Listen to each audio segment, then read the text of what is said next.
In 1936, Prince Albert, Duke of York, woke up expecting to spend another day not being king. There was already a king. His older brother, Edward the Eighth, had a job already. He was the king. He seemed comfortable enough. Salary and bennies were reasonably tight, courtesy of the British taxpayer, of course. The thing is, after less than a year, I can only assume Edward looked at the challenges of managing Buckingham Palace, this Adolf Hitler fella beginning to make a name for himself over in Germany, and maybe he didn't realize that the king actually does nothing at all ever, and decided to give up that stress and resign, with approximately the same notice period required of a teenager leaving a job at Pizza Hut, and marry the divorcee Wallace Simpson instead, forcing his abdication from the throne. This created an opening. And like a university professor who suddenly finds themselves head of department because everybody else left in disgrace or died, Albert suddenly found himself upgraded from not the king to the king. He would officially become Colin Firth. Well, technically, he would become King George the Sixth, but at this point, for simplicity, I've largely outsourced my understanding of the British monarchy to Colin Firth and a handful of actors from the first 2.5 seasons of The Crown. Anyhow, the point is that George the Sixth did not spend his childhood preparing to become king. In fact, a considerable amount of effort had gone into ensuring someone else became king instead. But for all their efforts, Colin Firth did get an Oscar. Anyhow, one of the stranger things about life is how often major changes arrive for you because something happened to somebody else. In 1945, when Franklin D. Roosevelt died, Vice President Harry Truman immediately needed to get up from the bench and start warming up to enter the game. And by warming up, I mean being briefed on the existence of the Manhattan Project and the atomic bomb. And by the game, I mean the final months of the Second World War. With those kind of stakes, you can see why FDR decided to fake an injury, get himself taken off the field, and have the yellow card thrown in that US Constitution. And by faking an injury on the field, I of course mean suffering a fatal medical emergency, which was tragic and considerably more serious and certainly less likely to result in anyone getting a yellow card for anything.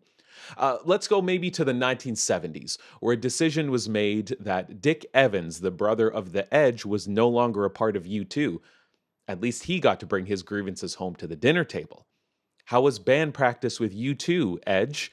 Fine, Dick. What's for dinner? Well, Edge, it's an Irish delicacy I Googled called colcannon. Potatoes, cabbage, butter, and milk. But after careful review, I've decided the cabbage no longer meets the criteria to be part of the dish. Don't be like this, Dick. Be like what, Edge? You know exactly what, Dick. You can eat dinner alone, Edge. I'll be upstairs playing whatever instrument it is I played for the brief moment that I was in U2. The point is that we spend a great deal of time thinking about our own decisions, which job to take, which city to live in, which degree to pursue, whether or not to become king of the United Kingdom. Admittedly, that last one is less common and is not really a choice. We are constantly encouraged to take control of our lives, set goals, update LinkedIn. The strange thing is that many of the moments that shape our lives begin with decisions we didn't make, which is perhaps one of the more frustrating aspects of being a human being. We like to imagine that our lives are primarily the result of our own choices.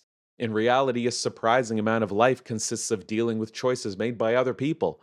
Your boss quits, a hiring manager decides to give your CV a chance, your neighbor discovers that you're splitting their cable and disconnects it.